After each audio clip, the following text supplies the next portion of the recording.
Welcome this morning. Just letting everyone know who's joined already that we are just waiting for the wider participant group to join, and we'll probably be kicking off a couple of minutes past 9, just to let everyone log on first.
And just again, for the people that have just joined, we are just waiting probably until a couple of minutes past 9 before we kick off, just to allow everyone a chance to log in.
Great. So if everyone's ready, I think we'll sort of kick things off. So yeah, wanted to very much thank you all for joining today for the event, and hopefully can be quite a useful discussion topic for yourselves. We're trying to keep it very much conversational as opposed to very Q&A. Although if you have any questions during the presentation, please feel free to add them to the Q&A portion, and we'll try and feed those questions in during the discussion, just to make the conversation more iterative. Firstly, I guess it probably makes sense for me to introduce Harvey Nash. I think many of you know who Harvey Nash are, but just given we're sort of hosting this event, just a brief introduction. So we are a search firm and recruitment firm who have been operating since 1988.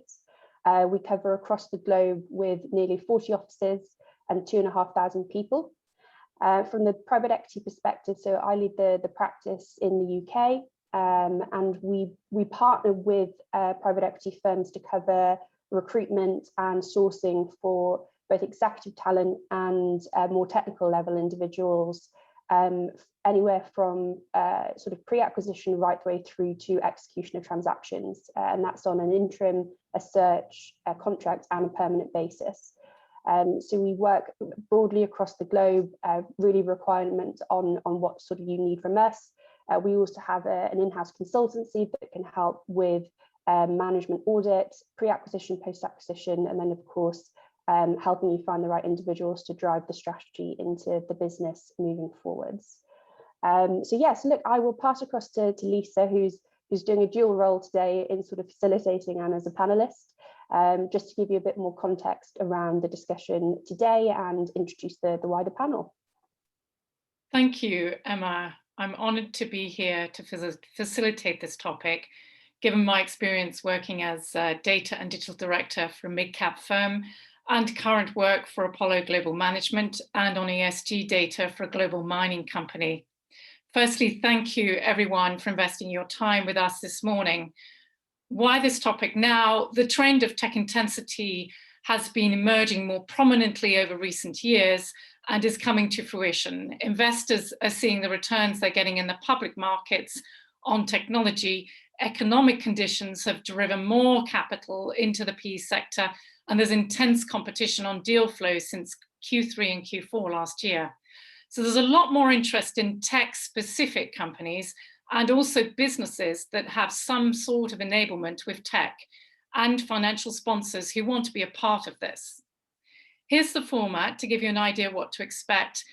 The panel will be talking into practical examples from different perspectives, both from the PE firm and also from operations that could directly impact your business. We'll take a few minutes to introduce the panelists, and then I'll kick off the conversation asking some questions that draw out opportunities, financial impact, practical challenges and solutions we can be thinking about. Questions, as Emma mentioned, are welcome at any time, and I'll field them into the conversation. Sound good? Peter, would you like to introduce yourself? Yes, hi, thank you, Lisa. So my name is Peter Kirpik. I'm currently the CTO of a company called EPAM Systems, which is a 44,000 people software services company that is also very active in the PE space, basically supporting anything from due diligence to digital transformation that happens after the acquisitions. Prior to that, I spent a couple of years in the private equity world, especially at Bain Capital, where I was a technology operating partner. Thank you. Josephine? Thanks, Lisa. Hi, everyone. My name is Josephine Haas. I'm an operating executive within Permira, based out of London. I wear two hats at Permira. Firstly, I am focused on the services sector in terms of both due diligence and monitoring. And secondly, I also lead digital transformation across the portfolio. My background prior to, well, actually, I started my career as a digital signal processing engineer in a startup. So I had a real job at some point. I then spent 6 years in McKinsey focusing on digital transformation, and then a couple of years in an operating role before I joined private equity and Permira. So I guess I have a blend of different perspectives that I felt have been quite helpful in the investment space. Really glad to be here. Thank you for inviting me. Steve? Hi, I'm Steve Griffiths. I'm a generalist. I spend as much time working with business as marketing and IT. I have a track record of 20 years of setting up and delivering transformation programs, mainly digital transformation programs, and I used to lead digital transformation for Google across EMEA. And currently I spend about a third of my time working via PE and 2/3 working with private clients. Thank you, everyone. Let's start by clarifying what we mean by technology transformation in private equity, and what are the considerations for different sectors and asset sizes. Josephine, would you like to give your perspective? Sure, I'm happy to start off. So I guess tech transformation is simply any change transformation involving technology, either back or front end for our portfolio companies. And I think it's really important for private equity for two reasons. it's a way to really increase your multiples. So a more digital scalable business will also be more expensive. And secondly, it's a way to enable key value creation and unlock either more revenue or better margin, and either directly or indirectly. So I guess it's, I guess technology should be key for, all size funds in my view. Probably easier to do in a smaller, more agile environment. The larger the kind of average portfolio company, the more difficult to get things moving, especially if you're talking about a very traditional business. And Peter, what's your perspective?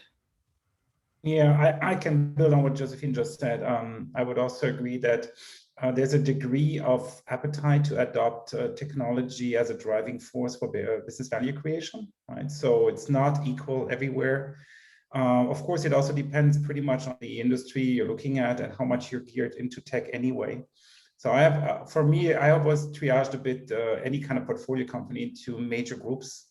I call it, CIO driven, which is where, IT is most supportive. And then CTO driven, where IT technology is at the heart of the business. And at least in the second category, I would say there is a lot of appetite for transformation, because if you just take a few examples, insurance or any other industry where banking, etc., where technology is a native element, especially now with COVID, with a lot of remote works, a lot of remote access, etc. The world has just transformed, and there's need for these companies to embrace. Otherwise, their core business is at risk, right? And it might, on the CIO side, I have seen, a mixed situation, adoption, but also, a bit of pragmatism in the sense of, do we really need to touch the supportive systems, or can we just live with what we have and do a bit of band-aiding? And there's all kinds of ways of doing band-aiding. It could be RPA or whatever. And Steve, how do you compare that to the non-PE clients that you work with and other opportunities for tech transformation that might be getting missed? Ironically, it's exactly the same. I mean, PE buys are sort of a traditional mid-cap business. Normally, those are the mid-cap businesses I have as my private clients. The situation is always the same. You keep seeing patterns of the same problems, just the context and scale changes. It's familiar problems. Businesses always like to think that theirs is unique to them, but it's not. It's fairly familiar. And just as Peter articulated, you've got the sort of the IT services side of infrastructure operations. Those people come from help desk. They have a break-fix mentality. Usually a siege mentality, because they're quite a long way downstream from decision making, and they run as a cost center, not a value creation center. And they hold a lot of technical debt from legacy systems with no obvious kind of migration upgrade path. Unfortunately, a lot of those basics you've got to fix, because it supports the operational platform that you're trying to make both scalable and robust, and it prevents kind of sort of outward-facing technology opportunity that also needs to be scalable and robust. So all that fix the basics has to be done. A lot of technical debt has to be removed. Large part of the problem is cultural and people, ways of working, and prioritize decision making and so on. But I think the overriding challenge is that having a mentality for everything configured across the business for value creation, and evaluating the work that you do and how you get it done, and prioritizing based on creating value. That's the big mind shift that I think PE gives the opportunity for the business to take that approach. As long as they understand the urgency to do that for PE as the new owners of the business, that you don't always get if you go into a private business. They haven't got an existential need to get on and do it with the level of urgency you get with PE. And Peter, the whole market took an interesting turn Q3 last year in terms of deal flow momentum. Where did you see the key implications regarding technology risk and opportunity? Oh, I'm not so sure whether there's a real correlation here, right? But I mean, there was just, prices are still at a kind of an all-time high, so especially where I was at Bain Capital, there was a bit of reluctance to just, go all in. There was a bit of a gear towards more tech companies. So we looked at the portfolio kind of went more tech than more traditional, and then maybe also looking at native technology-driven businesses where there's an upside through the transformation. Yeah, so we saw a lot of that, and we did quite a few due diligence in that space. And Josephine, what was the perspective from Permira? Yeah, I mean, I guess it's no news that to say that COVID has massively accelerated tech transformation. Everyone has noticed that, has seen that. But I think a couple of things that I've noticed that have changed quite a lot. One is agility. So even for the, let's say, slowest pace, more traditional companies in our portfolio, we've seen management teams going from, let's say, a decision of 6 months, which was typically what they needed in order to get from an idea to some sort of business case sign off, to a couple of weeks. So for me, that was the most important and hopefully here to stay change. And then the second one that I think is really important is the fact that digital has really become a key client channel, even in businesses that were traditionally client, facing and more face-to-face, and thought they would be there for a long time. So we've seen businesses massively invest in their digital strategy, and to the extent that digital wasn't on their agenda, now it's the #1 item on the agenda. So I think that's a huge shift versus, let's say, even March last year.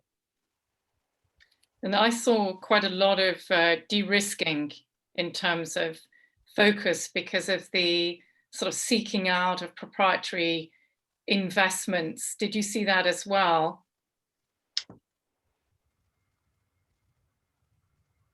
Josephine? Yeah, to be honest, it was, for me, the way I saw technology evolve is more as an opportunity rather than a risk mitigation. So yeah, I don't know. And Peter, what about Steve and Peter? Maybe you have a different perspective. Yeah, I mean, we had a couple of businesses that where we needed to, for example, transform stuff in the shop floor, right? Imagine white collar, blue collar interaction that usually would happen, people going into the factory and doing quality checks and all this kind of stuff. And we saw this not happening anymore because, white collar people wouldn't go into the factory and, would reduce the human impact. So we had to kind of reinvent this, go to digital dashboards, digital whiteboards, all ways of, doing the same thing that would physically happen somewhere, next to the shop floor. It now happens, maybe it was 1 or 2 person being in the shop floor and everybody else sitting outside and still coming up with the same kind of quality of result. And so these kind of things have changed, of course, but that is more, it's great because it carries forward into a new world that is more nimble. But of course, it was pragmatic ways of engaging technology to serve a purpose around, the COVID challenges. Yeah, I mean, some of the challenges my clients have had is that on the IT services side, they had people that didn't want to go in, sort of, manage help desk, and a lot of them had on-premise systems and services. So there was the rotor broke down, which is a major problem for incident, resolution. And on the sort of innovation side, building new product teams, I've had to hire over a dozen people for a new digital product, cross-functional product team over the last 3 months, and new IT staff. It's incredibly difficult getting those highly skilled, high competent people now because there's such a massive demand for it. And clients are suddenly realizing the sort of search for talent has become very, very difficult. So you need to have a really good narrative to convince them to join you, and not some, cool fintech or whatever. And once you've got them in, it's the difficulty of getting them to work in a cross-functional agile way, whether using Scrum or Kanban, whatever approach you're using. It's really difficult because they don't build those initial relationships and they're no longer co-located. And those are kind of critical things, to become agile. So then you're looking at more sort of delivery-focused teams again, which isn't ideal, but it's workarounds. I think one of the amazing things that we saw that I think that created also a new mindset is when we went into COVID, we put a huge stress test on the whole infrastructure.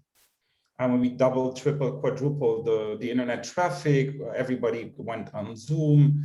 We kind of went remote, remote access to core systems of the company, which wasn't even meant at times to be used in that way. We're all kind of like, it was all enabled. And this happened extremely fast. So as Josephine said, stuff that would take like 3 years, well, happened within weeks and months. Even large telcos were much more flexible, etc.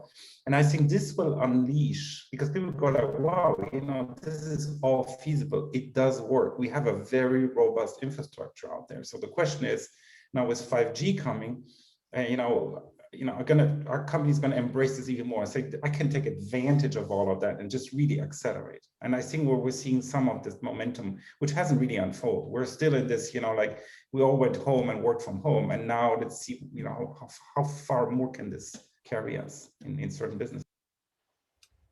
And thinking into this year now, how do investors actually identify tech opportunities within targets? How important is tech diligence now, Josephine and Permira? It used to be sort of a tick box activity in the sort of general IT audit. Has that now shifted? Yeah, there's been a very conscious decision to make sure that tech DD is an integral part of due diligence. Whereas, as you said, it was a tick boxing exercise. There was someone doing some sort of red flag that nobody understood, right? There's some technical debt. There's, they're cloud-based or on-premise.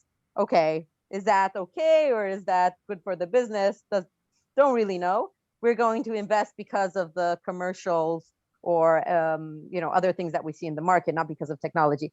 This has shifted a lot. I think it's a combination of how we've seen our businesses evolve in the portfolio over the last year. So the ones that did have the right technology were able to create a lot of impact, and it's indirect things, right? Because technology can be a way to inhibit projects such as pricing. You don't have the right data, right? You're not able to make the right decisions to change pricing, right? So it's indirect, but it's really important.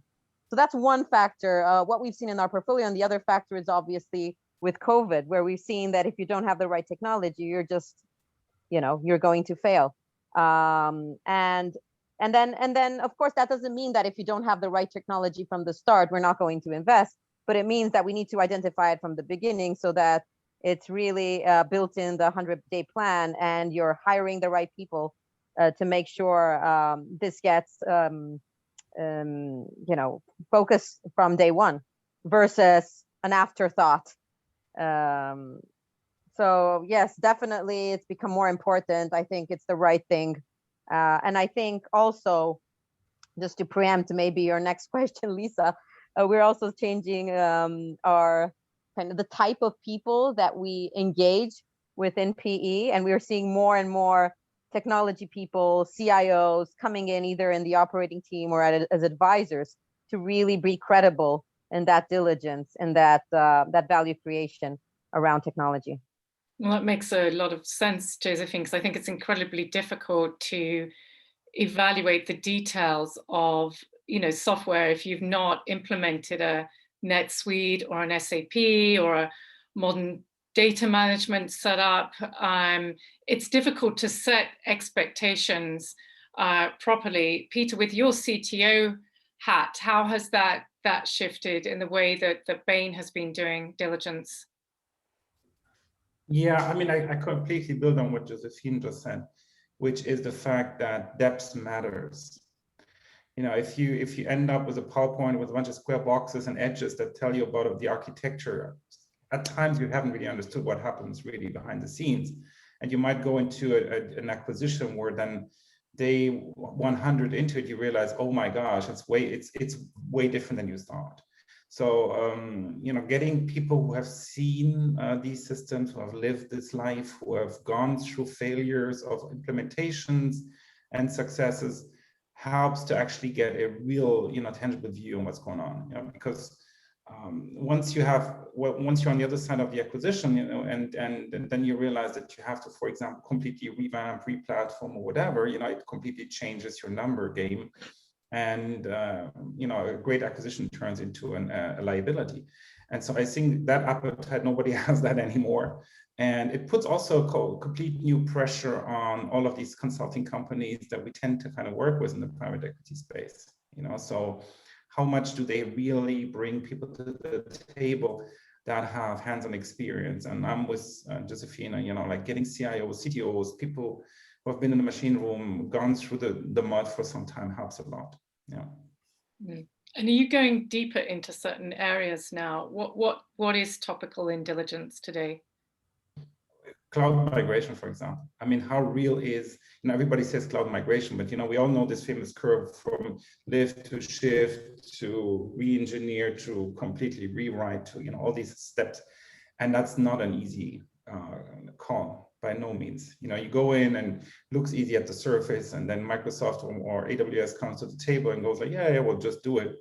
But it takes a while before you have a real grand plan that brings all the good stuff, where the stuff is migrated, where the cost structure has changed, where you have more flexibility, and you're just not mapping a one-to-one to a cloud, and then have maybe even a different cost structure.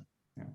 So cloud migration is everybody talks about it, but in the day-to-day, you need a lot of expertise to actually get it going.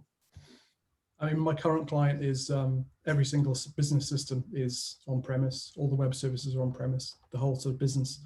If the UPS fails, they've got a major problem, and the UPS will only run for 7 minutes on backup. And if you look at, and you've got to take it system by system. Each one's an individual sort of upgrade path, and there isn't an obvious decision to make usually, because if it's an on-premise legacy system, if your same supplier offers a SaaS version that's now their go-to-market version, it won't be the same product. It'll have a different feature set. It probably won't support the same stored procedures and SQL code. So you've got integration problems as well. And whether you then go for a sort of hosted managed service option, but then you're hostage to the managed services and professional services, or you go and sort of manage it yourself in a platform as a service, or you're completely bespoke and use an infrastructure as a service. These are all sort of non-trivial decisions to make. And then you've got all your systems to sort of work off which ones we're going to do in what prioritized order, versus, and that's all the sort of back office stuff, versus all the interesting technology innovation product-led stuff that also needs to be done. Mm-hmm. Like setting up technical. Just to build on what just to build on what you just said, David, even if you have solved all the tech problems, you might encounter a huge business challenge, because as an example, imagine you have a managed service or on-prem, and you're supporting like 25 releases backwards. And now you move to the cloud, and everybody tells you you're going to move to N, and maybe supporting N-1 and N-2. And then your customers look at you and say, no, I'm not going to migrate. And no, I want to have a different release cycle than everybody else, etc. So unless you have solved all of that, you're not taking advantage. You're just creating more mess and more complexity. So cloud migration really starts with rewiring web services and APIs and proxies.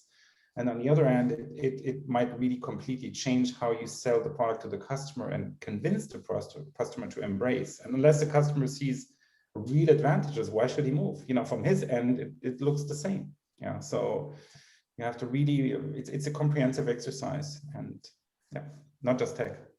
I'm in a similar situation to Steve, working with a large portfolio company that is all on-prem, but the constraint there and the need to look at cloud solutions is because they need to do M&A internationally to scale.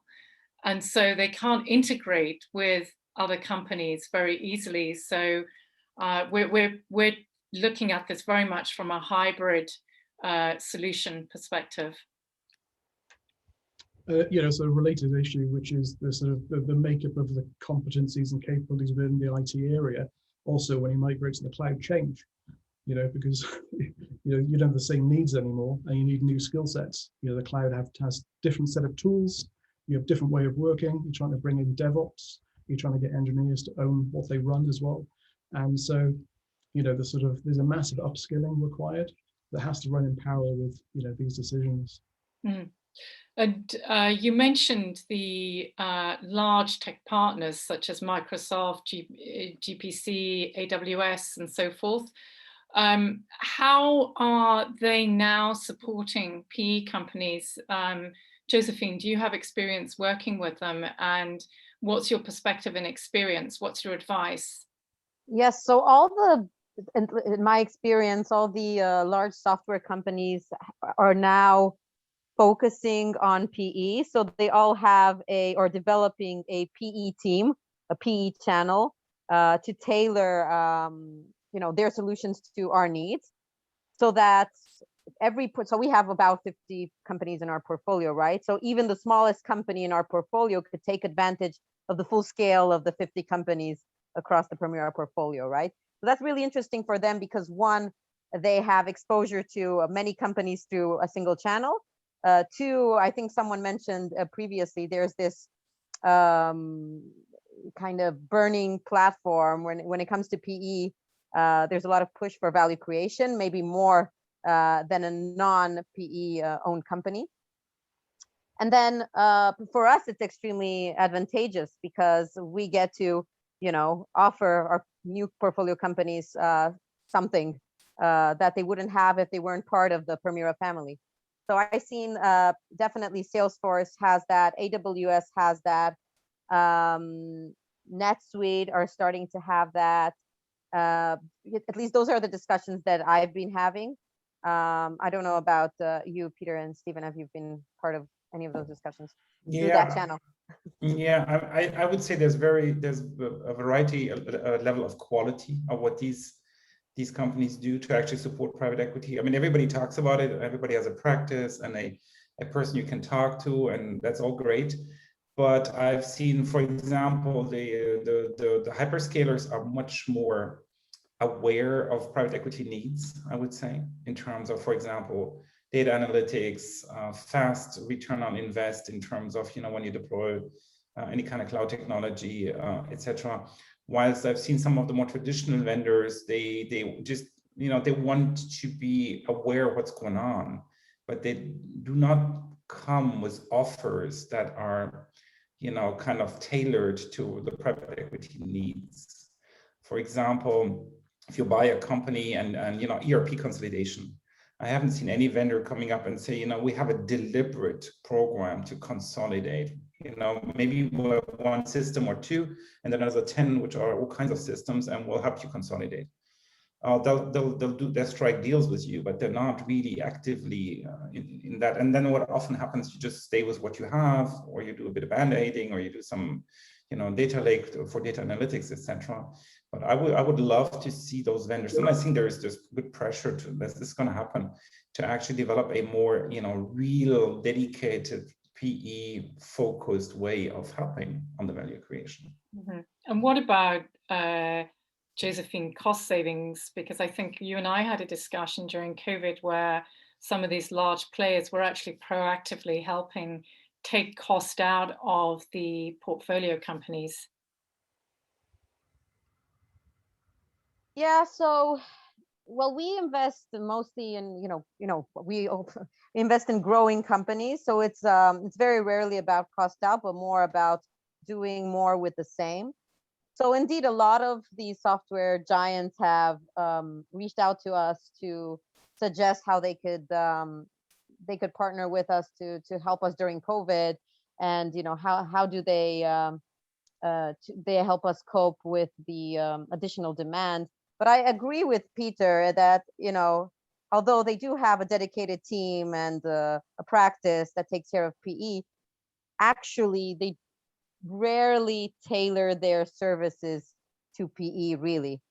So I guess the intent is there. I think it's great that we're having good discounts, that we're having additional focus and attention.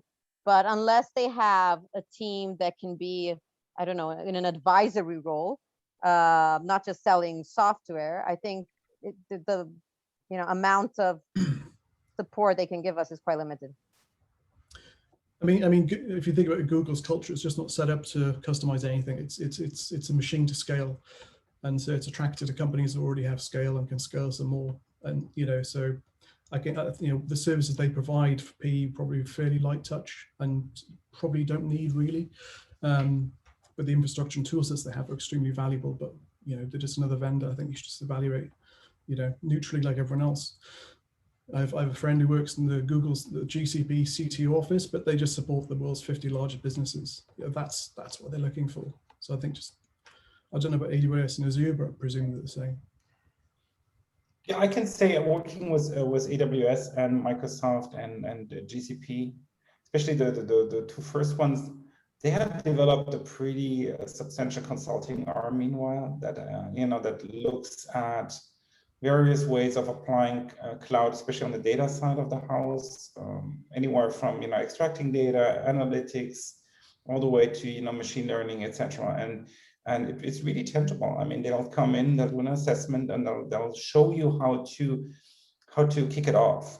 Not this kind of all the ocean approach, but kick it off. And that challenges every traditional BI vendor.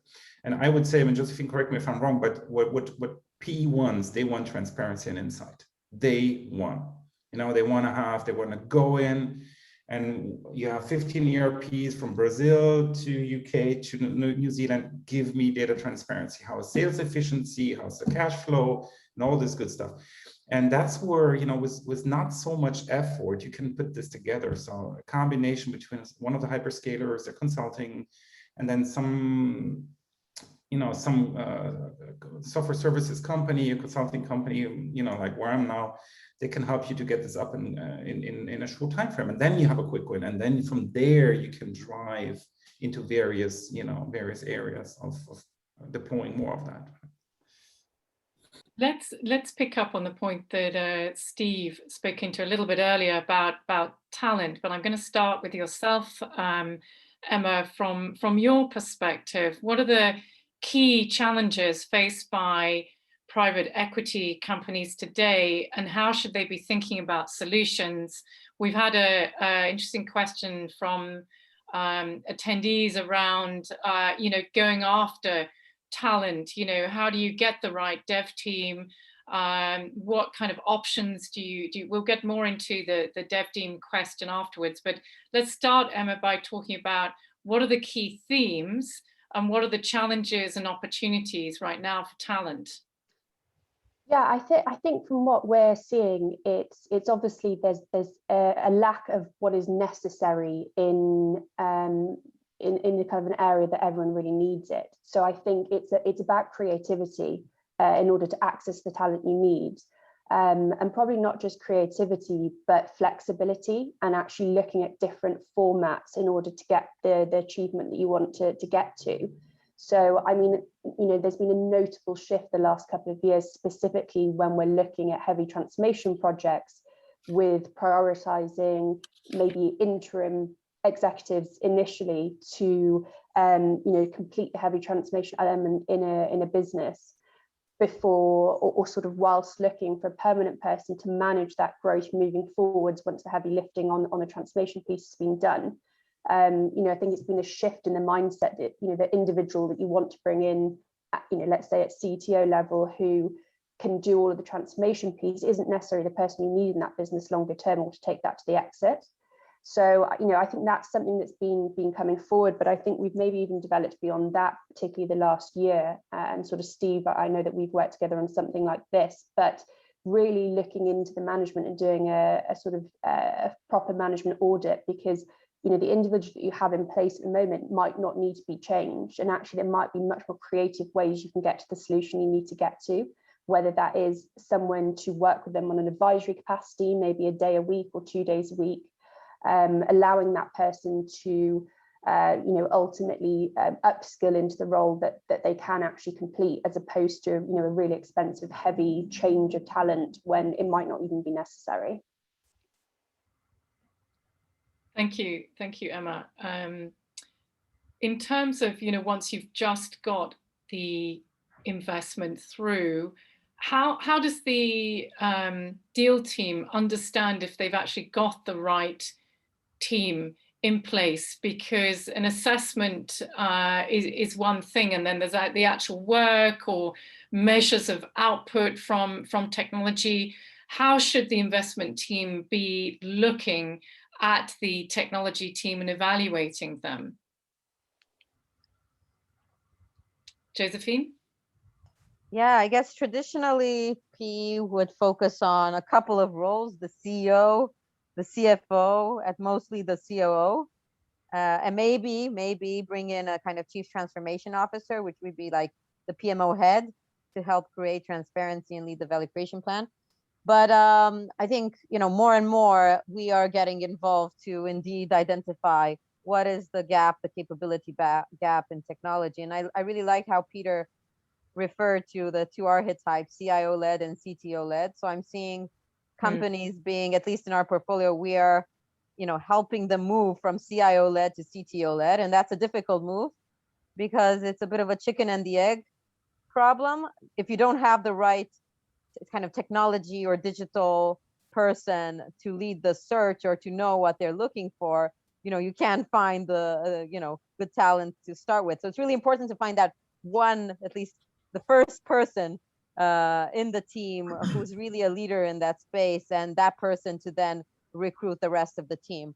And that's quite difficult, especially if you think about maybe a PE firm that doesn't have tech resources. So there are no tech or digital resources within the portfolio company, no tech or digital resources within the PE. So what ends up happening is that the CIO takes the role of the CTO. And as you know, that doesn't really work. So I think it's quite difficult, but more and more from kind of the first day of investment, we need to look at not only the CEO, CFO, but also kind of CTO. I think always. I think it's not a question of whether, it's a CIO-led or CTO-led. You always need to assess the tech talent. And if you don't have it, bring it along, because that's your key enabler for value. And Steve, you've been involved in situations where you've worked alongside CTOs. What's that dialogue with the investment team been like? In every situation, it's like that. I guess when I work specifically just on PE rather than private clients, I normally get deployed like day one post transaction. I'm there as a practitioner to oversee the delivery of the growth plan. Normally it's someone like Bain that's in there, deployed to write that. I'm there as a practitioner to basically review the work, add the granularity to it in terms of the practical application of that plan for that team, given its capability gaps, given its level of maturity, given how the business gets work done, given the sort of debt. So it's to make that a practical growth plan, and to also add in my own ideas to that plan. And a lot of that is focused around the CMO, because a lot of the growth levers will be in sales and marketing. Yes, there'll be stuff outside of like pricing and procurement and sort of efficiencies and stuff, or M&A, but a lot of it, the levers you can immediately address will also be, sales and marketing. But I also in tandem work with the CIO, and that's all about de-risking the delivery of the growth plan. And that's mainly because IT is the biggest cost center. It's got the greatest level of complexity, probably a lot of headcount, and they'll have most of the technical debt, both on the systems, internally looking, and it'll enable or disable you to do all the interesting product engineering for the external stuff. So that's all about de-risking the delivery of the growth. And that's how I work with the CIOs or CTOs, which is why, as a generalist practitioner, it's important that I'm sort of growth business led, and the technology is the enabler to driving that growth.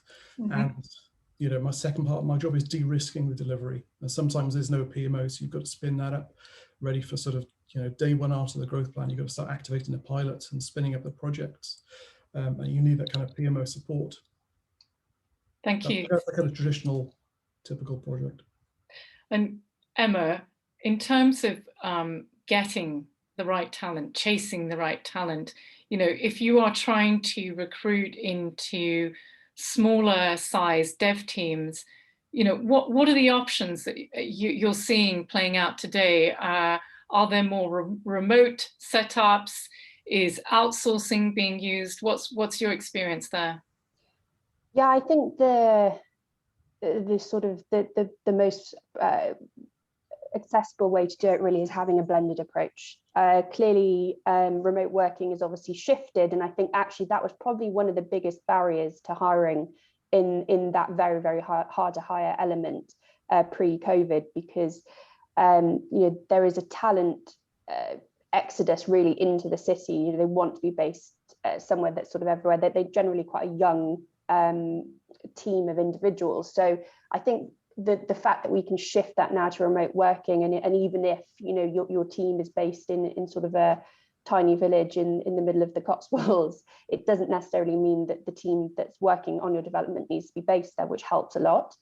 But I think where I've seen the most success is very much having that blended approach. You have your key individuals there who are permanent employees who are driving strategy, they're there longer term, coupled with experienced contract workers who come in to deliver the elements that they need to personally deliver, and then combining that with an outsourcing for the wider delivery of stuff that doesn't need to be based fully internally. That tends to be the best way to strategically have the team that you really need to have, because you're not going to need that team 24/7 for the next 10 years. It's always going to change and shift depending on what your strategy is.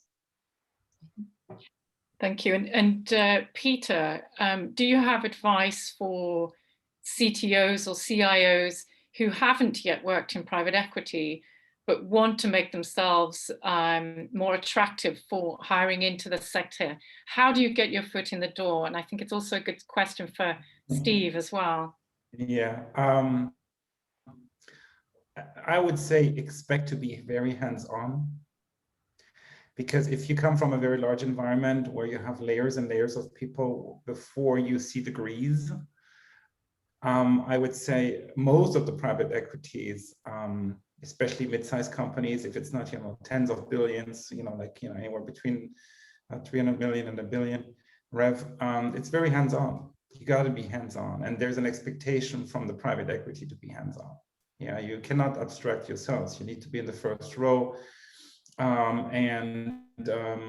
It's not business as usual. Don't come in and expect that you're just going to run the machine. You're going to change the machine while keeping the lights on. So I would, if I can give advice, I would say, if you have seen this, if you have gone through these transformations, if you have gone through this, being like literally in the first row of driving the change, you can just excel in these environments, and you can create a lot of value and then be part of the upside, etc. But so I have seen a couple of cases where people came from very large organizations, and it wasn't so easy to actually, they knew, of course, what was supposed to be done, but they would not be able to actually, put this in action themselves, unless they have, armies of consultants and others who just literally do the work. So that's my advice. Steve, do you have something to add? Yeah, I'd agree with everything Peter's just said. I think the sort of, what P I guess calls people like me consultants, but really we're practitioners in that, we do a lot of our private work. We bring that to bear. So we bring our learnings with us. Not necessarily we can go in and say, this is how it will work, but these are all the situations I've seen that's similar to this, and these are the reasons why they didn't work. You kind of earned those experiences. I think it suits people that probably are mercenaries rather than missionaries. They don't want someone to go in and sort of aim for tenure. They want somebody to go in and drive the growth and, make those difficult decisions. And if I guess do one project and see if you like the pace and the urgency of the work required, which is what a lot of top teams struggle with when they get acquired by a PE house. It's the urgency and the pressure and the sort of change in trajectory towards growth rather than what maybe they were previously, which might have been margin or efficiency, things like that. And Emma, where are the key roles now in tech? What is often missing? Where is the pull? Yeah, so I think very much more so than previously. We're seeing obviously that the CTO level clearly is always kind of relevant now. I think that's probably the busiest placement track record that we personally cover. But I think blending that now, particularly within technology business, with product is being shifted forward as an element of huge opportunity and growth for private equity firms, as I said, particularly in technology literate businesses. So blending that ability for technology, product, digital, and particularly from a kind of strategically led perspective, but also to really prove delivery. That seems to be the absolute kind of win of a profile. And I think also having the communication ability to be able to translate that, because one of the biggest shifts that we normally see from that transition is moving to a setup where you have a much more complex stakeholder management piece. So I think that's kind of a key, a sort of key prerequisite for someone moving into that space. And if you can do that, that's always going to be attractive.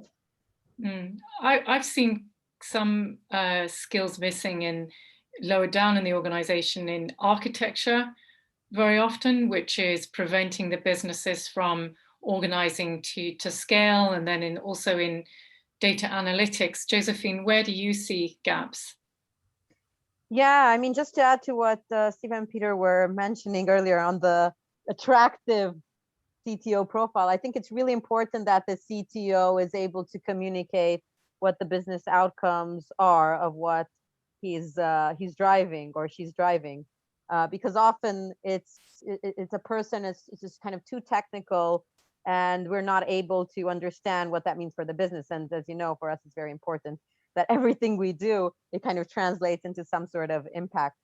So having that is essential. I think the other thing that I'm seeing is there are a lot of confusion between digital technology,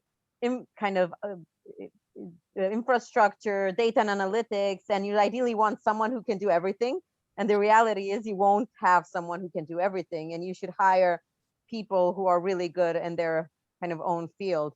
Like kind of the CIO who takes the digital projects on, and he's also expected to lead data analytics, is probably not going to do anything right, unfortunately. There might be, and I'm sure there are some unicorns out there, but in general, you need to really recruit for the job. And so the gaps that I'm seeing is this kind of technology business, kind of business-driven profile that is able to be on the board and speak about what technology means for the business. I think that's the most important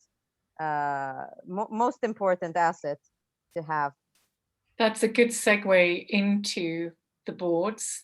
So Peter, what is your experience in how boards are set up in PE? How could they be more impactful? And do you need technology literate chairs today? I think we might have lost Peter, Lisa. I think he might have dropped off. Maybe we'll segue that to Josephine or Stephen. Josephine, you're on the boards of some of the companies. Yes. So I remember fondly some of the board discussions talking about technology, and we would talk about it for 5 minutes and then go on to other more important topics. But I think with COVID, as things have accelerated, as I said, we've shifted from technology not being on the agenda to technology being the #1 item on the agenda. So therefore, it is discussed in the board, and therefore we need to have people who are technology literate as part of the board composition, whether that's the chair or at least a couple of people who understand, are able to challenge and understand what people are talking about. And I would love to get more of the kind of CTO presence in the board if possible. But I think we're a long way from that. They sometimes get invited, but I think that it's really important that we rethink. And I've seen lately in some of our portfolio companies, we've been hiring non-execs with digital experience specifically to enable a better conversation around digital and technology. And are you getting pull there, Emma? Are you getting demand? Yeah, I think I've definitely seen a shift from my perspective, quite dramatically the last couple of years. For normally it's the functional expertise maybe within the non-exec, as opposed to having that sort of preemptively across the entire board. And normally the pull for that comes from there being a specific transformation agenda that's been Earth's doing a due diligence phase that sort of requires that level of mentorship and leadership, having someone with functional expertise as opposed to, I guess, the more traditional board seat. But I think it's more about reflecting the transformation that the business is going to be going through during that time. It makes sense to have that reflected in the individuals who are, ultimately responsible for overseeing that. And I think we always see much more success with, quite heavy transformational agendas when it's driven very much from the top, not just from the CEO, but from the board who very much buy into it as well. So it's definitely been a shift, and we've done quite a lot more of the sort of digital NED placements more recently, which normally turn out to be incredibly successful. Yeah, and I've seen the speed impact of having tech skills on the board, and it's that top down and bottom up dynamic that you've just spoken into, Emma. Yeah. And a question, Steve, for you. CTO versus head of product. Let's clarify and make a distinction between these two roles. Well, the degrees of grey. So, I mean, to come back to the previous question, the roles I always hire for in every project are normally user or customer experience design, because they're mapping the customer expectation end to end from outside in, and business analysts to map the inside to out workflow of systems, people, and workflow, all the capabilities. So those are the two boring roles I always hire for, and that gives you the sort of blueprints from outside in and inside out for which we're making all these key decisions, right? So product, in my experience, probably sits better in sales and marketing initially if they don't have that function. That's because it's driven by the growth and the sales and sort of, the sales levers and so on, and which are obviously the first class problems to have in a commercial sense for commercial outcomes. Product can also sit in technology. If you're a technology pure play, you're a technology-oriented business and you're in the technology stack by the nature of your business, or if you have more mature capabilities, you've got engineering teams and DevOps teams, and then understand how to build bespoke products as opposed to just buying in systems as part of a stack. So it can fit in both, and it's sort of degrees of grey, and sometimes they transition from one to the other. And if you think about agile and DevOps teams, if they're configured into sort of these value or work streams, then they're cross-functional by nature. And those people are working in those work streams as a configured, coherent sort of team end to end. And they're doing sort of everything from the innovation at the start right through to continuous deployment and integration and run. So that doesn't answer your question probably, does it? Thank you, Stephen. I think you made some good points. So looking to wrap up the discussion, I have two last questions for you. One of the most critical areas of focus in 2021 is obviously ESG. Josephine, what impact can technology and innovation in private equity have on the ESG agenda? Yeah, so indeed, we're getting more and more pressure, both from end clients of our portfolio companies, as well as our LPs, to drive the ESG agenda across the portfolio, making sure that we're compliant, but also driving initiatives. And I think I think each private equity has their own way of addressing this. For now, it's not very standardized, and their own way of defining what ESG is. But one thing I've been seeing more and more is kind of using technology to better monitor what's happening across the portfolio. So being able to know, how each company is doing and kind of do a red flag exercise in a more automated way, I think is highly important and a good first step. I'm sure there's much more to do, but for now, this is what I'm seeing, at least within Permira. And Steve, from your perspective, technology and innovation, how can this contribute to the agenda? I mean, I think if you look sort of just at something simple like energy pull on a business, and whether you have on-prem or you have, in the cloud, and leverage the scale of that and people who do it more efficiently, that's probably one way. Thank you.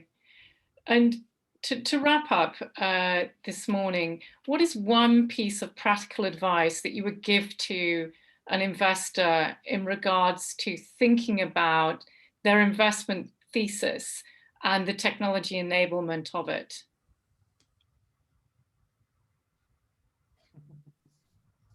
The billion-dollar answer or question, right? I would say, go fast, go deep, and try to develop a plan for day zero. So, do not decouple due diligence from what you want to do afterwards, and just get to the bottom of things, so that you can, while you finish up due diligence and while you go into the investment, you already have, like a day zero plan.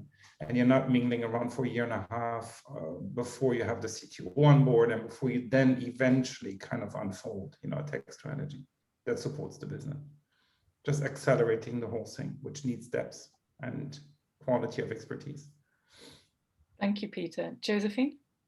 Yeah, I would say, imagine this company 5 years post the initial investment, where it needs to be, where the industry is heading from a technology perspective, and hire the best possible people to get you there.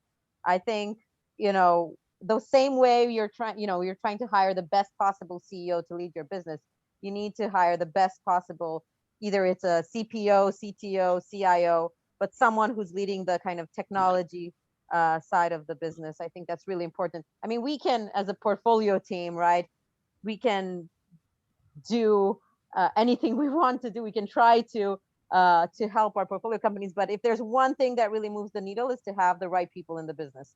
So I just would really hire top-notch people from day one to get you to your vision. I think that's very helpful, Josephine, in terms of sort of breaking it down into sort of segments, the sort of technology organization and leadership team, and separating that from the operational technology and then other elements. Stephen, what is your view? The same, I think, try and get people in who have the level of resilience required for that kind of program and the urgency and speed of it, but also have the maturity of, they've kind of been there and done it. And so you're not paying for them to have those learning experiences. They're just recontextualizing to that specific business, but they've kind of earned that. Well, thank you very much, everyone. And I'll hand over to Emma to wrap up. Yeah, just want to thank again everyone for joining. We will be posting a video recording of this, which will sort of cut down a little easier on our YouTube channel. So we'll share that across in case you missed bits or want to check back in. And any sort of further questions or anything, do reach out to myself and I'll try and put you in touch with one of the panelists, or if I can answer myself, I'll try and do that. But yeah, thank you so much for joining, and a real thank you to all 4 of the panelists who've been amazing. I'm sure everyone will agree. Thanks, guys. Thank you. Thank you. Bye.